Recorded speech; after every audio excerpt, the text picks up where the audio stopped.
3. Yummy like a gummy bear.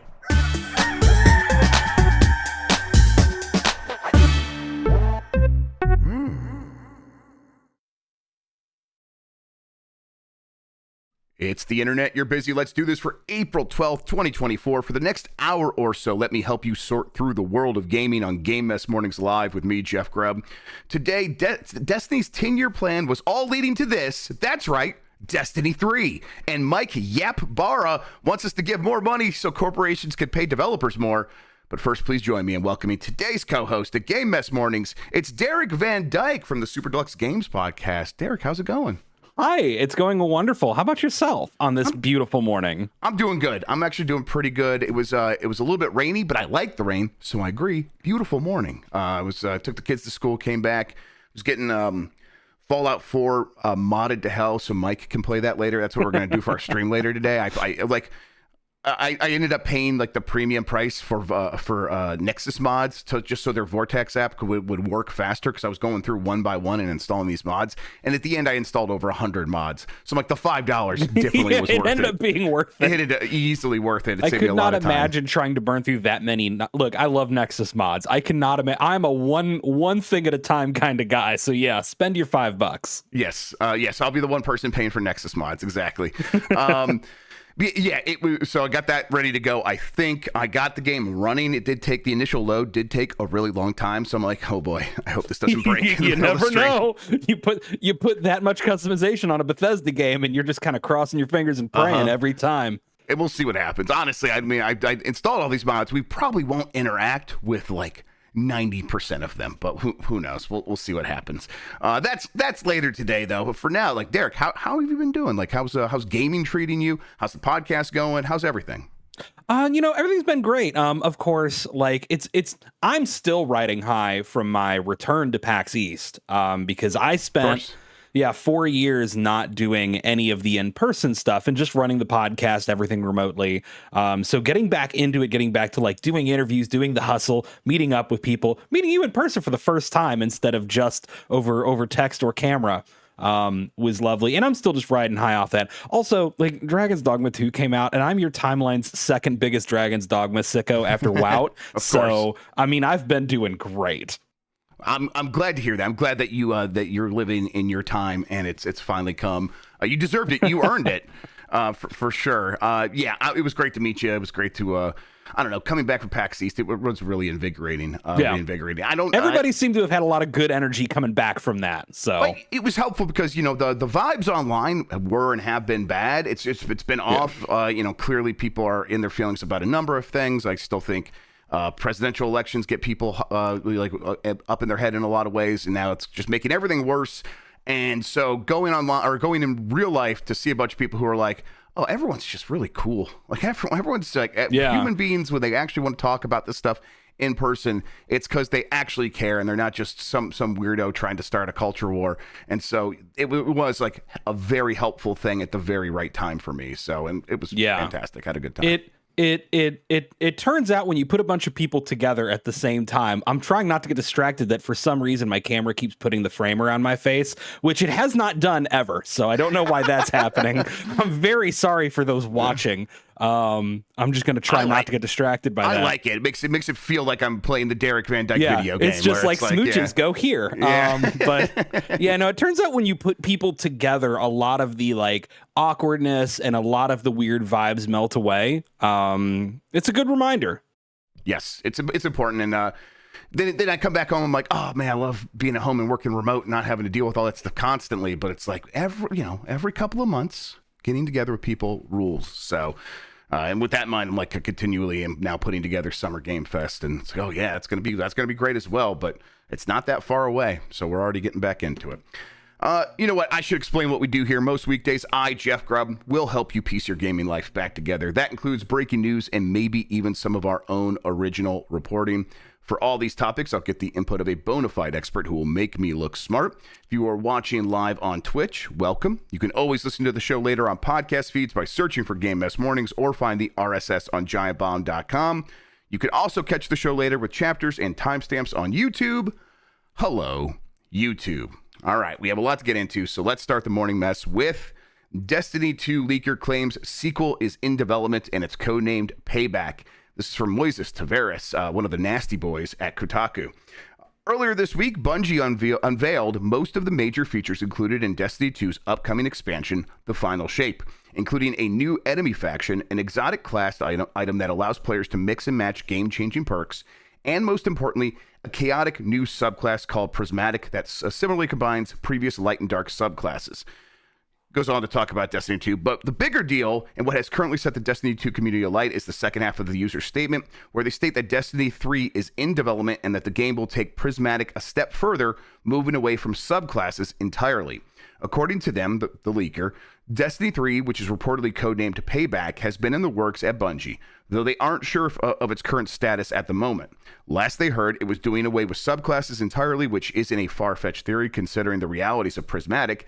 Bungie likened it to an advanced subclass during its presentation, but the ramifications of multi-classing and the buildcraft options that Prismatic produces or introduces almost feel like they have to be the foundation for a new, deeper system in the future. Moises goes on here for the Destiny heads and provides a lot of details, but let's kind of talk the high level stuff first, Derek. Yeah. Like Destiny 2 is really finally actually at that endpoint for the 10-year plan for Destiny, which of course didn't go as planned. You only have a plan as long as you get punched in the face, right? And that definitely happened with Destiny early on, and they responded and they made a bunch of changes and they eventually did put out Destiny 2. But the reality is I think that they are sort of winding down this idea of the original launch ideas for Destiny that did turn into Destiny 2, and it's been years and years of updates. And now I think they finally are at a point where it's like, Destiny 3 could and should happen. Now, that doesn't mean it's happening next year even. It's probably a ways away still. But would you be excited for a Destiny 3, and what do you think it needs to be? God, it's crazy, right? Because Destiny 2 feels so ever present. And the idea of trying to follow up any of the small handful of massive online service games that dominate the industry feels terrifying, especially in the wake of Overwatch 2 basically destroying Overwatch. Yep. One thing that I do think helps is, at least for Destiny's player base, this is not the first time we've done this, right? We've moved from Destiny 1 to Destiny 2 already. The idea of throwing +1 onto that number is not unheard of. That plus the way that Destiny 2 has gated off a lot of earlier vanilla and earlier expansion story content is kind of it doesn't feel like it may not feel like, I should say, leaving behind the entirety of 10 years of Destiny, right? It kind of just feels like moving on to the next foundation piece. So I'm not a Destiny sicko, but I do think that Destiny's player base is probably better primed to move on than would have been the case with something like Overwatch. Yeah, I think it's obviously there's conflicting factors, right? Where it's hey, the Destiny 2 has momentum, and not that momentum of it's so successful you can't abandon it. Not like that. It's just people know what to expect from Destiny 2. They can go in there with their friends, and it's a safe bet for how they spend their time. Asking people to start from scratch again, or however that transition would work for a Destiny 3 is always risky, but I think they are probably looking at the spreadsheets. They're looking at the calculus of, that was true for a very long time. We did not want to disrupt that momentum and the sort of network effect that people had of, I'm playing the game, I'm getting my friends to play that game. Eventually that does diminish to a point where Destiny 3 makes a lot more sense. And I think they're trying to predict it and time it out so that Destiny 3 can come out in a world where it's obviously Destiny 2 has run its course. I think at any point from this point forward, that's going to be oh yeah, Destiny 2 has run its course, so Destiny 3 makes a ton of sense. But they've been hesitant about going to Destiny 3. I think because for them, it's that is not worth it. They can get a lot more out of a game like Destiny 2 for a lot longer than the way games used to work. So it's but I think we're at the point where they've done that multiple times now, and diminishing returns have set in on these expansions. But who knows? Maybe the final shape comes out and Destiny 2 grows into the biggest it's ever been. Something we have seen with other similar games. And then that pushes Destiny 3 even further out. But this is a team that has a Marathon also in the works. Oh, that's right. Yeah. Right. So it's they have to, and Marathon does seem like it's also kind of a ways off, but it's also taking up a lot of their time. And I think that would come out first, and then they would do Destiny 3. So I'm like trying to figure out the timeline. We're 2024 right now.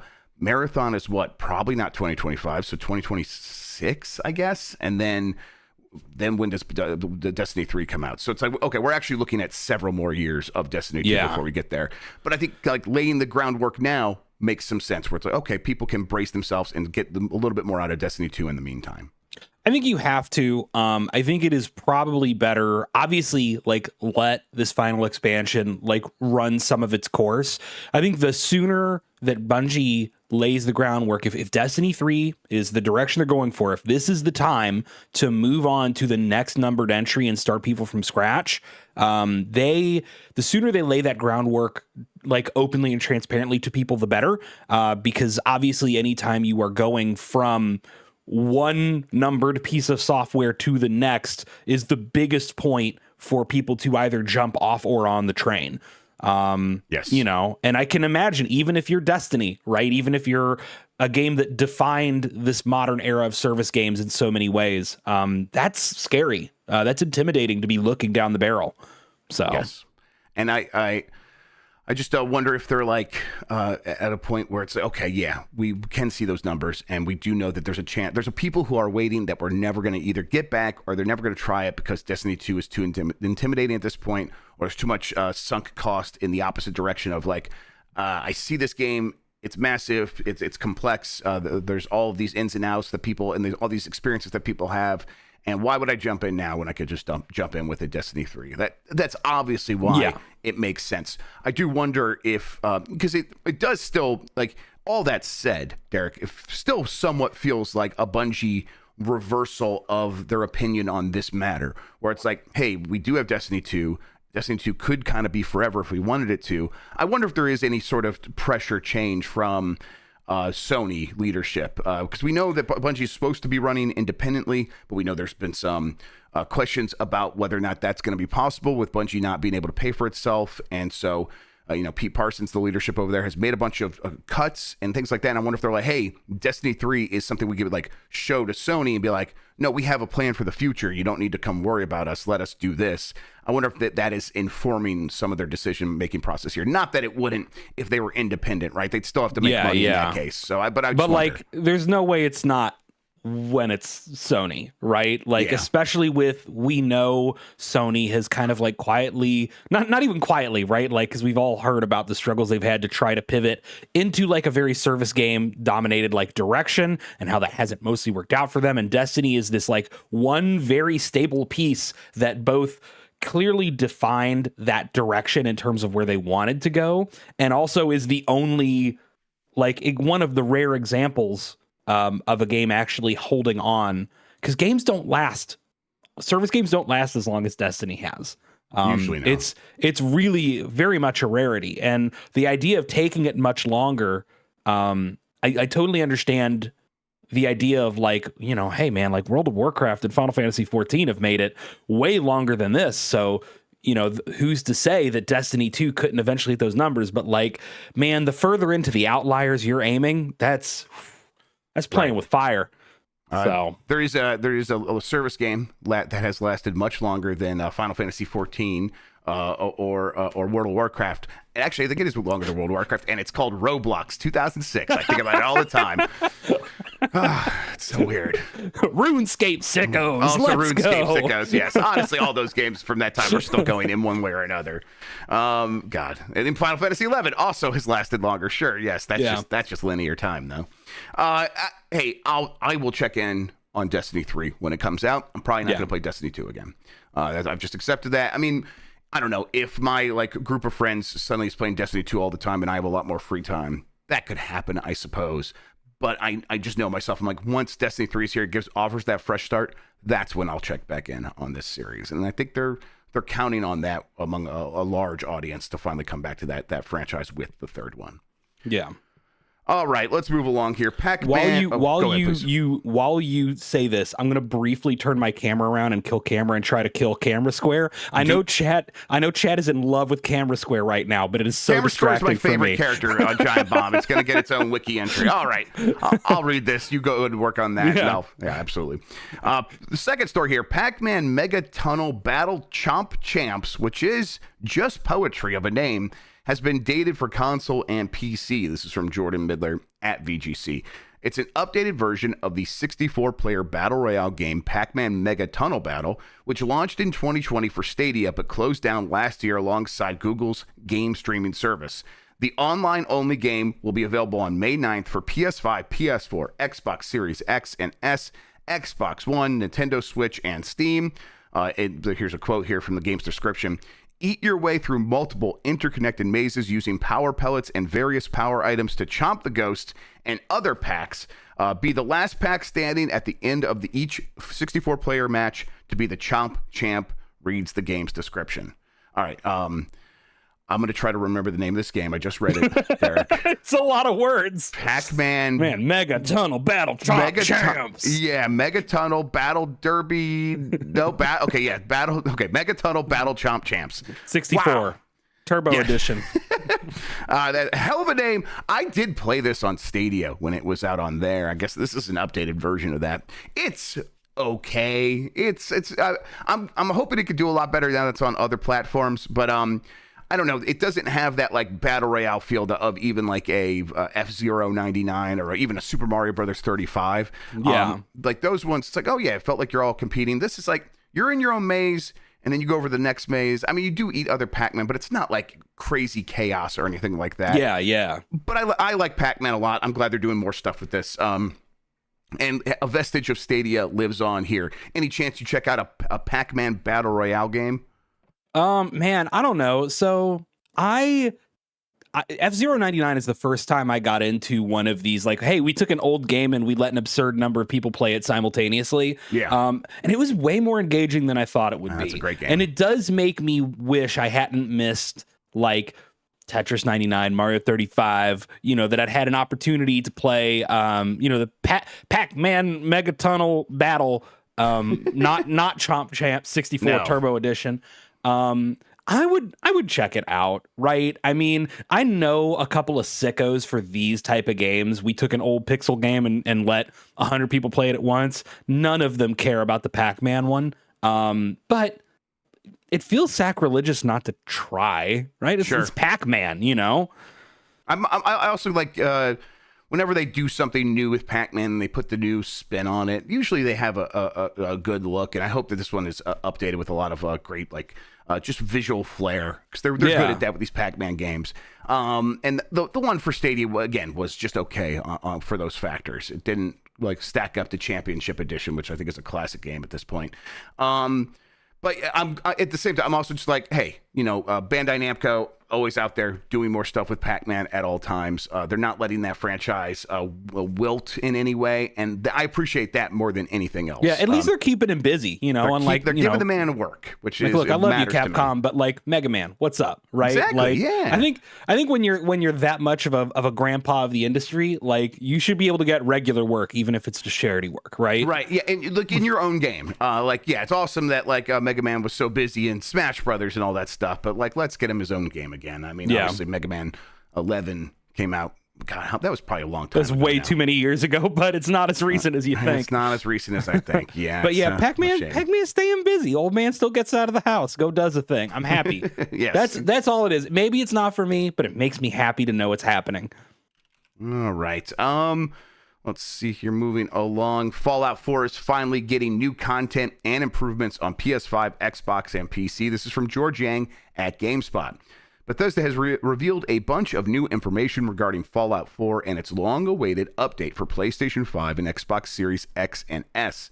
It was originally announced back in 2022, but it was delayed to this year. The update is free and will be released on April 25th. The update will include native versions for both of the newest consoles, as well as the choice to pick between performance and quality modes. Specifics for these weren't shared, but Bethesda did note you can experience up to 60 frames per second and increased resolutions. Always where it's like up to, yeah, right? My understanding is that actually they can have a solid 60 frames per second mode. This is still, a 9-year-old game. Hopefully it can hit 60 frames per second. But right. I'm like, oh my God, up to 60 frames per second. But no, apparently it's fine. It better run at that, though. You're correct. Those still playing on PS4 and Xbox One will receive a free update, and with stability improvements and quest fixes, the PC version will also add widescreen and ultra widescreen support, along with fixes to the creation kit and quest updates. The game is already on Steam, Microsoft Store, and GOG, but will also now be available to purchase on Epic Game Store. It will also become Steam Deck verified, which I'm always happy to hear about. This is cool. I mean, we get why they do this, right, though? I mean, the update was always planned, sure. It took a long time, but the timing of it isn't a coincidence that it's out now when the show is out. They know, they've seen the numbers a bunch of times for these shows that do pop off in a big way based on video games, do lead people back to the games, and that means Fallout 4 is going to be the one that is the most likely to benefit from that. So having this update ready to go is great. I bet they wish they had a newer Fallout, not 76, ready to go. They'd probably really benefit in that case. But 4 is not like some game that people are going to go back to, like, oh, I'm like, I can't play this. This is so old. It's part of that generation of games where it's like, yeah, this could kind of come out today. Obviously, we need some updates here and there, but that's kind of what this is. That's what they're doing. Exactly. And it's clear they've been confident about this Fallout show for a while, right? Yes. So, like, it makes sense that they were like, okay, let's start planning out if the show's going to come out and it's going to potentially draw people back into the franchise.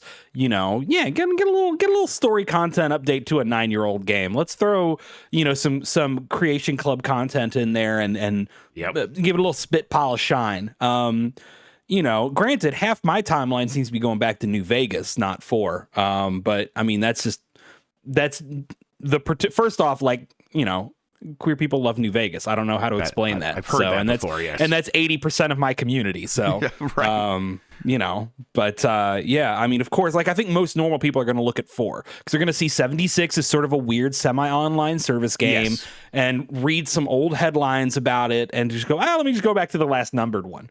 I think they'll look. You're exactly right. I think the 76 will get some shine there for sure. But people be like, no, I mean the game I could play single player. I want the story. Yeah, and that'll lead them to 4. Absolutely. But I mean, New Vegas is also going to pop off in a big way because of this. I expect more people to be playing New Vegas in the next couple of weeks than have played it in the last year or so. Yeah. And that'll be fantastic. They will sell 3 more copies of New Vegas. Yes. Everyone already owns that, right? It's like it's been in every Steam sale. Like people bought that 5 times over now. Boy, do they actually find a way to get a new Fallout game out relatively quickly from now? Because I don't see how they can. They are so far away from doing that at Bethesda Game Studios proper. That is just not the way that their workflow has been, man. Yeah. I mean, look at how long Starfield took to come out. And look at the reception to Starfield being as mixed as it was, right? Even amongst Bethesda sickos. Elder Scrolls is way off on the horizons. Mm-hmm. And Fallout's had multiple releases in the time since the last Elder Scrolls. So just could they move things around and fast track it? Sure. I don't see a new Fallout 5 until after Elder Scrolls. I think they've got to be hands on deck trying to get Elder Scrolls out the door, Yeah. Okay, let's say you are in charge of Microsoft then, and you're looking over at Bethesda and you're looking at Bethesda Softworks in the game studio. And they're like, yeah, that's right. We just did Starfield, and we are still working on updates to that. We want to get that into a better place, so that's going to keep us busy. And then we've already promised Elder Scrolls 6 after that, so we have to work on that next. So in reality, we are looking into the 2030s before we can make the next real Fallout game. But you're like, well, hey, I would like a new Fallout game, a new real Fallout game before that. What is the solution? What do you think it's taken into back to Obsidian? I think they're right there, but they're also very busy. Do you make a new team? They're very busy. I think, look, here's the deal, right? And I've said this for a little bit, but Microsoft, one of the smartest things Microsoft can leverage is the fact that they probably don't particularly give that much of a shit about keeping specific franchises, specifically with the individual development teams and old publishing houses that used to make them, right? There is nothing stopping Microsoft from getting some other external contractor to get working on Fallout because Bethesda's too busy, right? It's the same thing that theoretically is a huge benefit for Blizzard, right? That like you can get somebody to make you a StarCraft spinoff or a Diablo spinoff because Microsoft doesn't need it to be a Blizzard team. Now, Microsoft has kind of been struggling for a while at getting games to actually come out the door. So, correct. I mean, I don't know that if Microsoft goes, okay, today we are hiring and contracting out an external studio to get working on a Fallout game. We're not going to call it Fallout 5. It'll be Fallout subtitle, whatever. Fucking Fallout Jacksonville.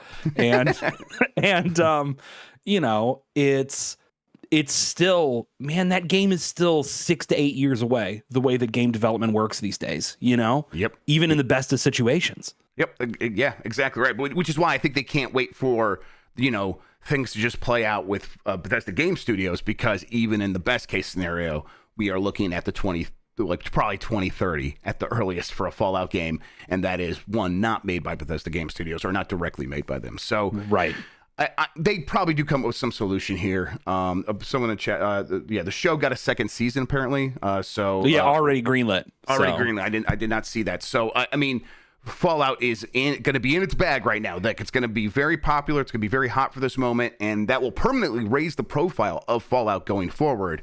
So yeah, they're gonna want to shake something loose there. I've said this before. I know there was just a conversation between my name, but there was conversation of the idea that Obsidian could make a follow-up to Fallout New Vegas. Like, that conversation was something they have had, but of course I'd be into that. I'd be so into that, yes. You know, but yeah. I don't know.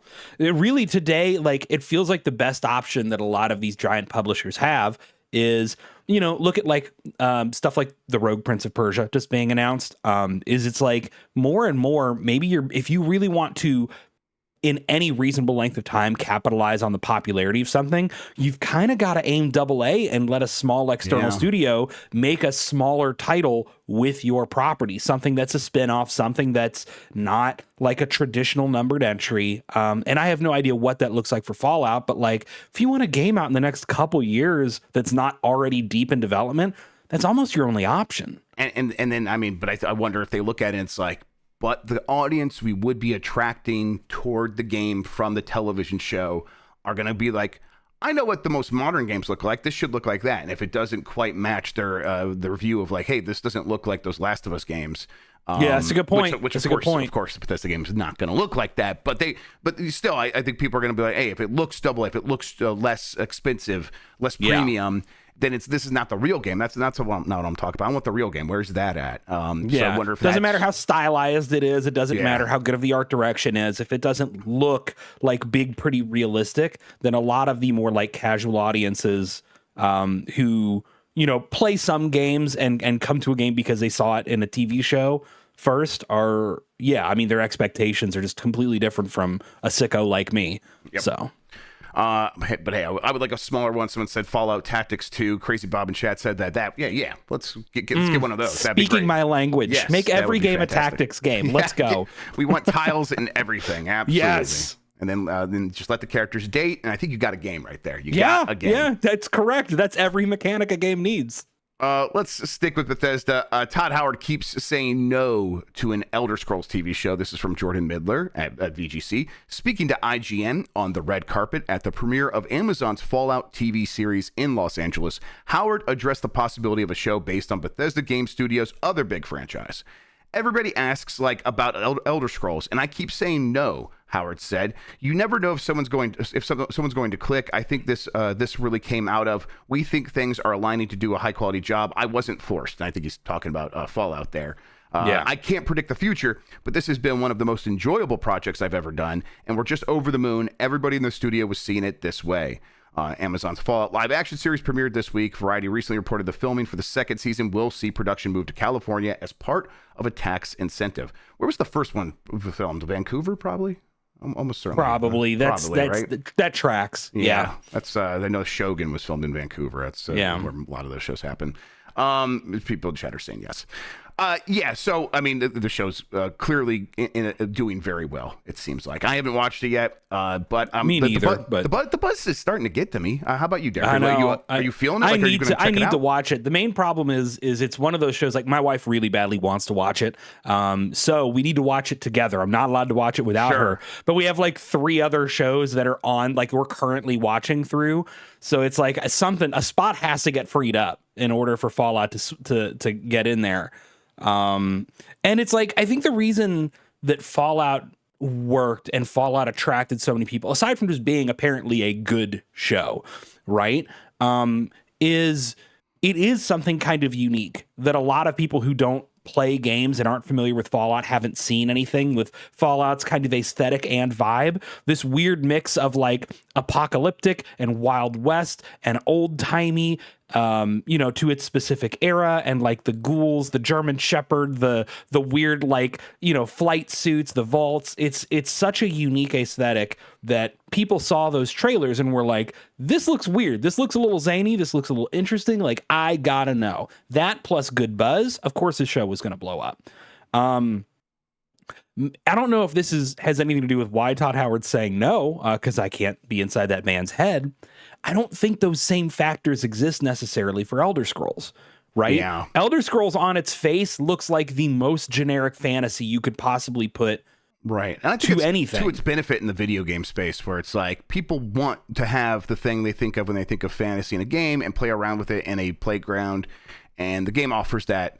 I think in a TV show, you kind of have to. Well, I don't know. I think it could work. I don't know. Yeah, I think it absolutely could, but I don't think it has quite the immediate punchiness of something like Fallout that comes with that built-in kind of satirical edginess if you do it right. That has that kind of unique aesthetic. Like Elder Scrolls isn't funny. It's not intentionally funny. Not intentionally funny. No, it is accidentally one of the funniest games ever made. But like also, I don't think people go to Skyrim because they're in love with killing their 10,000th Draugr, right? Like It's because of the weird like sense of freedom and the ways that game works as a sandbox.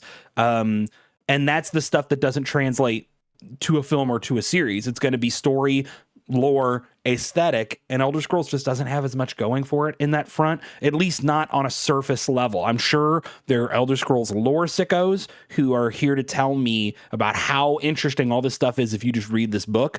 But like, as somebody who just played Skyrim and that's it, like, I just don't know how you could put a trailer out for an Elder Scrolls thing and not have everyone go, oh, it looks like another fantasy thing. Yeah, I mean, and I think the lore can be fascinating, but the lore of anything can be fascinating. Yeah. But like, Dungeons and Dragons, that new movie, the reason it like worked, and whether or not it succeeded or not, I'm not even paying attention to that, but it did work for me. And the reason it worked is because it like captured the energy of a bunch of people sitting around a table trying to entertain one another and have a fun adventure, and kind of having these very strong characters that are always going to do their stupid thing. And that vibe, they captured that. And it's like, okay, yeah, that's them capturing the feeling of a tabletop RPG. And that's how they made Dungeons and Dragons work in 2023. Elder Scrolls, how do you capture the things that bring the people to Elder Scrolls? You're right, it's not easy because that sense of openness is there, and it's exploration and stumbling across things. And I don't know if that's great for a narrative scripted television show or film. But yeah, again, I'd be happy to be proven wrong. I really like Elder Scrolls. I even sometimes have fun reading those little lore books and stuff like that. But I mean, I say this like The Witcher didn't blow up on Netflix, right? So like, but that's not something that was as much of a given. Like, it had to come out and people be like, "Oh, this was actually really good." Yeah. And it did, and it like, and the way it blew up was just like, okay, people are hungry for fantasy. Excuse me, I'm gonna sneeze. I will tell you, a lot of it was thirst over Henry Cavill, right? Yeah, like, I think yes, exactly. That's you gotta get somebody who gets the theys and the ladies and the gays really sweaty under the collar if you want an Elder Scrolls thing to work. And it's just, again, it's a different vibe. Like, The Witcher is inherently a little bit like sweatier and leatherier of a franchise than Elder Scrolls is. So, and I think The Witcher as a character is a very strong central idea of this character that's hated and just does his job and has all these abilities. you could build a story around that pretty easily. Yeah, that's a good point. I mean, Dragonborn, but it's not the same. It actually isn't the same. It's not quite to the level of The Witcher. Yeah. All right, we're gonna take a quick break. When we get back, a lot more headlines. There's some new games. There's executives saying dumb stuff. All your favorites right after this.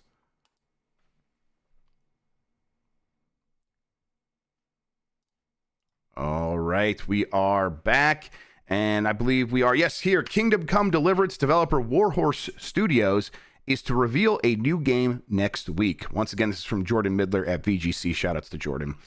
Kingdom Come Deliverance developer Warhorse Studios will review a new game next week. In a post on Twitter, the developer teased that it will show off a new game on April 18th. The teaser image shows kind of like a man on a horse. This is obviously the studio of Kingdom that did Kingdom Come Deliverance, which is kind of a more historically grounded, kind like aesthetically, it's a lot more grounded, right? Right. Like, yeah. Correct. Yes. In a lot of ways, I'd say it's also kind of jankier, right? Yes. Like, which is kind of sometimes the vibe that you're going for. Yeah, that sort of Eurojank, the open world game that Eurojank is a great term. Yes, my old editor would say that all the time. I'm like, yeah, and I'm like, that's my jam. Give me more Eurojank. And you know that Kingdom Come Deliverance did very well. It seemed like, so I wouldn't be surprised if this is just straight up Kingdom Come Deliverance 2, like a big full sequel. There could be. Warhorse hasn't done anything like Kingdom Come Deliverance was like the late 2010s, right? That's like set 2017, 2018, and I think that's been like the only thing they've. I don't think they've put anything just out kept working since. on that game, right? They just kept doing updates to it. So, and you know, there is in this image again, it's what looks like medieval knight kind of person, not wearing armor or anything, but you know, wearing like fancy leather gloves and an overcoat, sitting on a horse with kind of reins that do look like they're also from that time. That this, you know, could always be a bait and switch, but I think that the best bet for them probably is Kingdom Come Deliverance 2, especially if they can do something that feels like it's much bigger and building on those ideas and capable of feeling more modern even. I was not someone who loved Kingdom Come Deliverance. Like I played that game for a few hours and it felt kind of bro-y to me in a way that was like, ugh. I always described it as like Entourage in the medieval times. And, and it's like, it's not for me. And like, you know, there's a couple people on the team, right? But like, I gotta see. Here's the thing, right? Here's ultimately all that matters is what is this game? Yep. Right. I do think the team has some talent. They clearly were able to strike maybe more silver than gold with Kingdom Come Deliverance. Like it hit big, but it didn't hit like massive big. But what are they making? What's the angle that they're going for? What sort of like narrative content is going to be in it? What's the pitch? Yep. And it's hard when you've got a studio who has one game to their name, to try and draw from like a bunch of past works. Like this could be anything. Yep. And to that extent, it's almost a little exciting to see what a studio without that like long library of work to see what they could be doing. Even if it's not a studio I'm particularly attached to, like you do always want to see what these more independent studios might be up to. Yeah, and like for me, it's always like we talk doom and gloom about the future of AAA development and their ability to produce the kinds of games we want. And my original excitement before like the Kingdom Come Deliverance team kind of soured that with a lot of their behavior was that, hey, this is a small team making one of these big open world games where it feels like you can maybe mod this and turn it into whatever you want, and that's really exciting that we're starting to get these now. We haven't had a ton more of those since then. But I hope we're at a point where it's like, you know, other studios can start looking at this and be like, yeah, we could do that too and fill in those gaps. Because AAA development is going to continue being like, we're afraid to try anything new. So it's going to be down to smaller studios. And I hope those smaller studios are feeling confident about that. And this seems to suggest that at the very least. Yeah. Ex-Blizzard chief thinks it should be possible to tip game developers. This is from Jonas Mackey at Game Reactor. Mike Ibarra spent 20 years working at Microsoft, mostly on the Xbox team, but in 2019, he packed his bags and headed to Blizzard. There, he eventually became the veteran developer's top executive before leaving shortly after Microsoft took over the studio late last year. Recently, he has been very active on social media, mainly Twitter, where he often writes unexpectedly frankly about problems in the industry as well as his own thoughts and opinions. Now he has been at it again and delivers a rather unexpected proposal. Ibarra thinks it should be possible to tip developers who have offered something really special with a complete gaming experience where it never felt like the studio was trying to hustle you for money all the time. In these cases, a full price tag is simply not enough, he says. And when the end credits roll, it should be possible to chip in another $10 or $20 because it was worth more than my initial $70, and they didn't try to nickel and dime me every second. Ibarra adds that he knows that many people don't like the concept of tipping, but says that there would be no pressure to tip because it's done anonymously in your home. And perhaps such a system would encourage developers to actually deliver something more finished and complete without microtransactions, season passes, and the like, as doing so could suddenly lead to higher revenues. So here's the thing. Yikes Ibarra strikes again, right? Yes.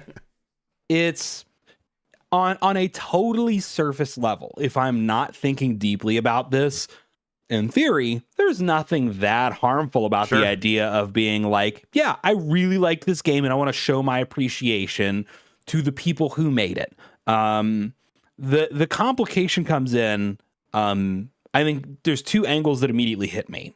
The first is that this is probably going to result in primarily more money going to the same games that are already huge and soak up all the money in the industry, right? We've seen and reports not to the developers, but the people that own the studios. Yes, because that's part two, right? Is like, hey guys, you do already know that when you tip through the DoorDash app, that like 80% of that goes to DoorDash and not the driver.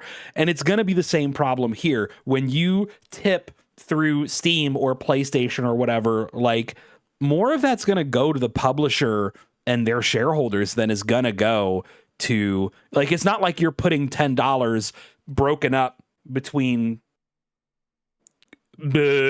like how many people on a team, right?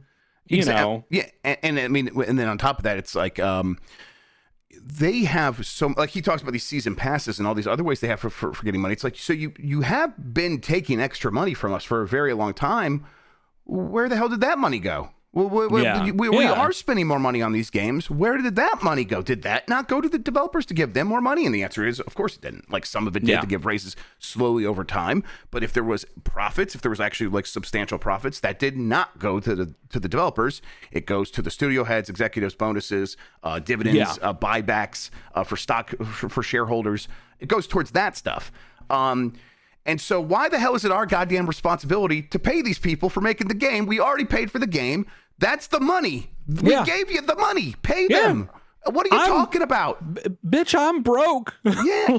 Like, I am a poor kid from Kentucky. I do not have tipping California people money. You know what I mean? Like that's exactly the point, is that they are making it feel, Mike Ibarra wants to feel like it's our responsibility. Like it's not their responsibility when I can't pay rent or my mortgage or I have any of these issues where it's like I don't have enough money for something. And it's never like, hey, lower the prices of your games so that I can afford to like still partake in this hobby. Like, well, no, they got to go up in price because that's, you know, it's a premium product. It's got to go. Like, they don't ever care about that. But when they need to pay developers for making the games, well, come on, chip in a little bit. Like, let's see if we can't help out. What are you talking about? And the people who should chip in are us. Again, like, it's exactly like you said. The fact that these increased prices on games and these season passes and these battle passes and all these sorts of ways to increase monetization, when a game does super well, that money does not, it's not like the devs get royalties. It's not like suddenly every programmer who worked on that game is swimming in a pile of gold. Most of that's going to executives and most of that's going to stock buybacks, like you said. So there's money for the developers. It just has to come out of the hands of the people at the top who don't do shit to make these games. You know, and yeah, like I'm not the person to squeeze blood from, you know, from that stone, which is not to say that, like, again, I wouldn't like, I feel a little different when it comes to indies, right? Like, if a 3-person team makes a game, and it changes my life, right? Which happens surprisingly often with indie titles. You know, good news is a lot of these folks have like Patreons and Kickstarter or just a Ko-Fi page. Ko-Fi, yeah. Right? Where you could just be like, here you go. So like for the indies, you've already got that option. And that's where you, as somebody who wants to throw $5 at somebody, are going to make a difference. Given $10. Our rules in chat, like, it's like the bigger difference is buy that game as a gift for a friend. Tell somebody about the game. Honestly, the word of mouth at like marketing almost is worth more than just giving them an extra $5. It absolutely is. Because that is where they thrive and survive with these games. So again, so much of our economy of revolves around marketing, and you talking about something is free marketing. That has monetary value. Like, but yeah, it's just like me giving $10 to like, look, I just brought up Dragon's Dogma 2, right? If I gave $10 to Capcom for Dragon's Dogma 2, even if all 10 of those dollars went to the team, and they wouldn't, how many hundreds of people worked on Dragon's Dogma 2, right? It's nothing. Right. It breaks down to nothing. That doesn't make any sense. So the only games that are going to consistently get those kind of things will be your Grand Theft Autos, your Fortnites, your Destinies, the games that already make all the money anyway. So it just doesn't do anything for like 95% of games out there. And if you really want to tip some of these developers, you probably can find their Ko-Fi on their Twitter handle or something. Tip them directly. God, if there was a tip jar at the end of a major video game, I would lose my mind. I would lose it. I would just lose it. What are we doing here? That's I think I would get a cerebral hemorrhage from how hard my eyes rolled. Involuntarily.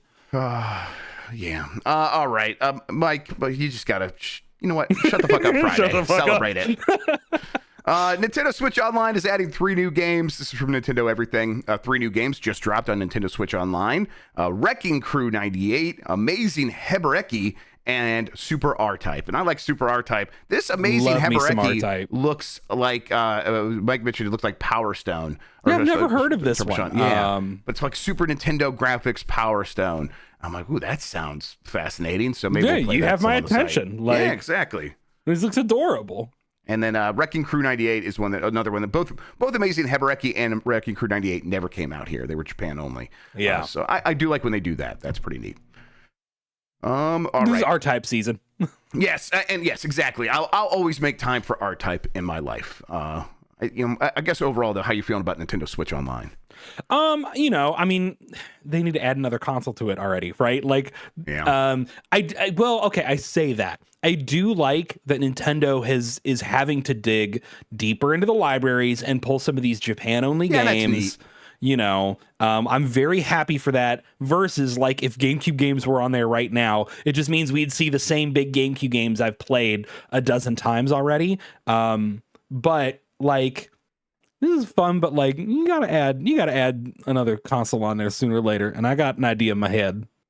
It's fine. If it's not the GameCube, which I think is still like questionable. Put Super Castlevania 4 on there, guys. What's going on? Like, Konami and all those companies are like, exactly. We'll just sell those. If it's not GameCube, what do you think they could do? Because I'm like, I would love to see Sega Saturn on there, but I wonder if that's feasible. Sega Saturn didn't have games. What are you talking about? Well, yeah, if that makes it easier, right? Then they just put the 5 games on there and they're done. Yeah, exactly. It goes in a new tier with just the Sega Saturn and Virtual Boy. And TurboGrafx isn't on there, right? It's not. It's funny that it's not because that was part of the Wii Virtual Console back in the day. It was like a huge, like Lego, huge crutch for the Virtual Console. Put the PC Engine on there. I mean, if you want to get real wild, put like Atari and shit on there. Like, that'd be neat. It can't cost you much to do that. And that like new licensing Atari like leadership is like pretty down to clown. So yeah, absolutely they are. That'd be neat. They seem like a good crew. I just I think really they need to look backwards and spread out. Because obviously, like, it's probably going to be a while before we see GameCube stuff ever get added to that subscription service. I mean, they're just going to, for the next 10 years still, I think they're going to just sell us GameCube games as remasters and remakes. Yeah. It's recent enough and modern enough that it's something where they can just delve into it for remasters, like you said. And they did that for Super Nintendo and N64 for a very long time, and only recently got to the point where, like, we can just put these into a bundled subscription. And that took a very long time. All right, let's look at these last couple of stories here. Content Warning sells 700,000 copies after going paid. This is from Alex Hopley at Game Reactor. Content Warning, the co-op horror game where you have to film entertaining videos while risking your life for internet fame, immediately attracted a lot of attention when it launched, not only because it came out of nowhere, but also because it was free for the first 24 hours. This led to over 6 million people, not 600 million, 6 million people hurrying to grab the game before they had to pay for it. And even after the game slapped on a price tag, it has still managed to sell an impressive amount of copies. Speaking with PC Gamer, Landfall CEO Wilhelm Nyland spoke about how he never expected such a response. It felt likely that Content Warning would be bigger than any of our similar small projects, but we definitely didn't expect it to happen so quickly. It was definitely a lot of excitement and a lot of confusion about how it blew up as quickly as it did. So yes, the game sold 100,000 copies in its first day, and at the end of its first week, it had sold 700,000 copies, which is huge for any game that's around this size. Without a doubt. Seems like an idea they put together pretty quickly, and they just put it out there. It's a solid game. I really enjoy it. Couldn't be happier. It's a funny concept. It's obviously kind of picking up on the same like DNA that like, you know, Phasmophobia and then like Lethal Company put down. And it shows that there's a lot of, obviously like there's this huge segment of the market that loves these sort of like easy viral, like high concept but simple multiplayer games that are more about being funny than being like mechanically super tight. Right. And I'm super happy for that. And also, again, like back to the tip jar, like buy indie games, right? Yeah, like that's how you make them. a difference in this industry. It's great to see this little game sell this many copies because it's a small team, and that money goes a lot further for a small team. So, this strategy of going free for the first day and then having a price after that, it just clearly worked, right? And I think for me, I was watching Nova the other day, which is that PBS science show about the Forbidden City and how they were like, the Emperor wanted 100,000 of logs from these trees that grew like on the other side of the country, and so they had to like put them on these sleds on the ice. And part of that, or it was like bricks, stone, something like that. They had to put some stuff on these sleds on ice. And the process of getting it started was very difficult. It required a lot of energy. But once it started going, it only took one person to continue pulling it down the ice. Yeah. So it's like getting over that initial hump is the hardest thing. Or like what Charlie Munger says about like saving money and like becoming rich. It's like that first 100,000 is the real bitch. After that, it like compounding interest just makes it work. This feels like compounding interest, right? Mm-hmm. Once you've got 6 million people getting the game for free, sure, you had to give it away. There's going to be costs incurred there, but you are immediately over the hump there in terms of getting people, the compounding interest of people's interest, and now that is just flooding in with people like being, well, I can't miss out. My friends are playing, so I'm going to pay money. I mean, I'm just like really impressed that this strategy hadn't been tried before, really, as far as I can remember. Not in like this exact way, not with an indie game like this, and it clearly worked.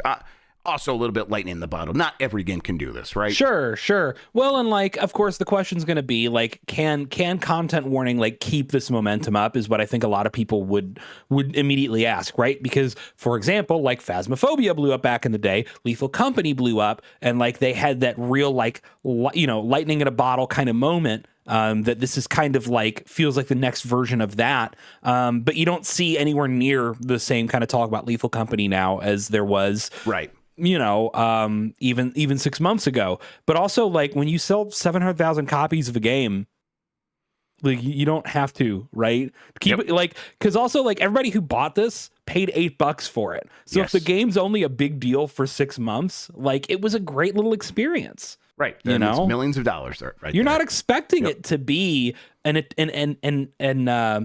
endless service game at $8, you know?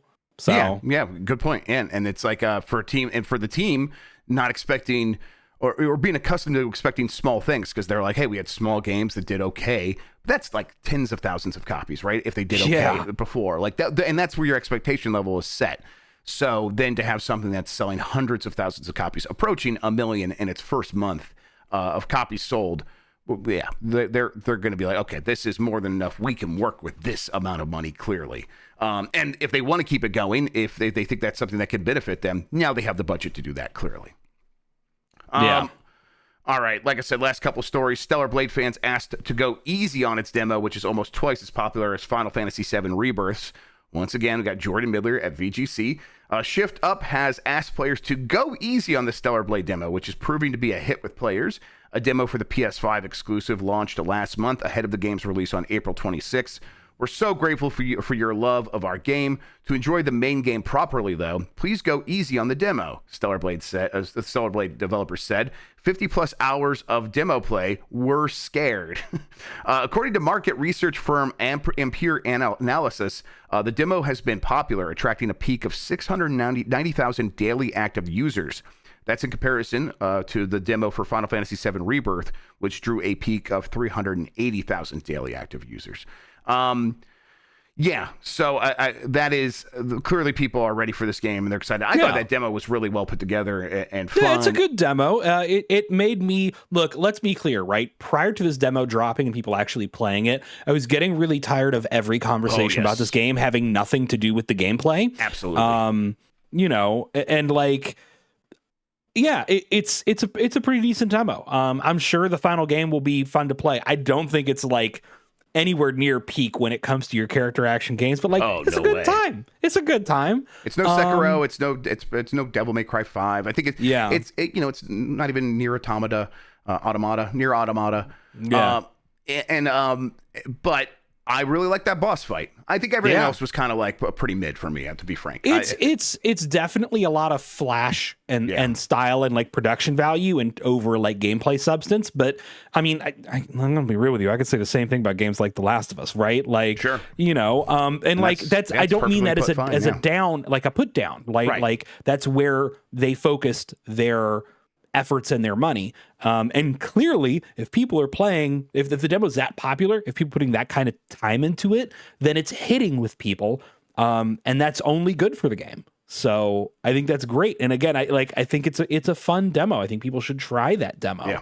I also see why people are playing it a lot because I did do the boss fight, and then there's that boss like fight you could choose from the menu, and I was like, oh, I would like to do this over and over again and get it like to kind of flawless and looking as flashy as possible, because that's where the game's at its strongest, where it's like you are doing something pretty cool and it looks very cool, and those things coming together and being able to like master those systems enough that you can get to that point. That's where all the fun is in that game. Yeah, so I get it. All right. And the last thing here, just real quick, someone pointed out you get like only hours left to own Jim Ryan. Jim Ryan is available in the PlayStation Stars program as a bobblehead. You can own him, but it's going to go away soon. Apparently, it's ending, I think, later today or something like that. I have not done this yet. I don't know how to open PlayStation Stars. PlayStation Stars is the like NFTs that aren't NFTs, right? Like, I think, that's like right. I remember when they first announced it, we were all like, "Oh, this is NFT bullshit, isn't it?" And then it turned out like, no, it basically is, but without any of the blockchain shit attached to it. And I was like, oh, so it's just digital trading cards. Cool, like fine. I guess like PlayStation Stars like has the option to like buy games with your points now. Someone pointed out like Bloodborne is in there and stuff like that. I'm like, oh. Okay, weird. But that's fine. But I'm like, I need that Jim Ryan bobblehead, please. I don't know where I display it, how anyone ever sees it. I should go get the digital version so that I can, when I do 3D print my own Jim Ryan bobblehead at the library, that I'm like, well, I own the digital version. This is just a physical backup, so you can't sue me. Yeah. All right. I got a poll question I'm going to get set up over here. While I'm getting that going, though, Derek, why don't you tell people where they can find you, what you have going on, all that good stuff? Yeah. You can find me, unfortunately, still on Twitter at Derby City Derek. I am the producer, editor, co-host of Super Deluxe Gamescast. So we are live on twitch.tv/official SDGC every Thursday night at 9 p.m. for our live news show, where we go over all of the week's latest, like kind of news topics that we consider important. We do streams, we do reviews, we do stuff like that. You can also find the show on Twitter at official SDGC, but following the show account is mostly just tweeting out like when we're going live, compared to following the cast members. But it's primarily podcast first over streaming. So you can catch us live streaming, but in the end, everybody listens more than they watches. So Yep, I'm sorry. I guess someone just put it in chat, the link to a story about MiHoYoverse being worth $23 billion, which I think is more than Epic Games. I choose not to think about it, Jeff. I choose not to think about it. You know what? God, you're onto something there. I'm just, you know what? Selling waifus is good currency. And I just don't want to think about unfortunately. it. Yeah. All right. Are you subscribed to EA Play was our poll question from yesterday. 12% said, what is that? 13% said yes, and 76% said no. And I wonder, like, how many in the yes category actually includes people who are like, well, technically I'm subscribed to EA Play because I have Game Pass Ultimate. Yeah, that's how I would have answered that, is yes, right. Technically. So yes, technically, right. But so I'm not paying for EA Play separate. Right. That would be I know you're not a madman, of course not. Yeah. That's not my flavor of mental illness. Yeah, I'm like, I would never subscribe to it. Well, I say I would never. I think I did very early on when they first announced it. But these days, the idea of like, oh, I don't need more games. That's the last thing I need. You don't want to subscribe to Ubisoft Plus? Listen, I would subscribe to Ubisoft Plus for a month here and there to like play through Avatar when it launched, or when to play Star Wars Outlaws. That's like a good deal as long as you remember to cancel. But yeah. Otherwise, not so much. All right, new poll question. Did you buy content warning? And your options are: I got it for free, I bought it, and I didn't buy it. So even if you don't know what content warning is, you can just say I didn't buy it. And we'll talk about the results of this poll on Monday here on Game Mess Mornings, which I think I should be able to do. I'm remembering my wife is going to be out of town, but I think the kids are off on Monday, which actually makes it easier for me to do a show. So yes, Monday we'll talk about the results on Giant Bomb. Speaking of Giant Bomb, later today we will have UPF. Mike's going to play through my modded to hell version of Fallout 4. Look out for that. And then we'll have BCR, where we're going to talk about our most anticipated games left to come out this year. We kind of got through the bulk of what's been announced, and there's like some sprinklings out throughout the rest of the year of a few games here and there. But we're also going to give our like long shots for what we think could still come out. So that'll be on Bombcast Revengeance at 3 p.m. Eastern. Beyond that, though, we'll have plenty more Giant Bomb next week.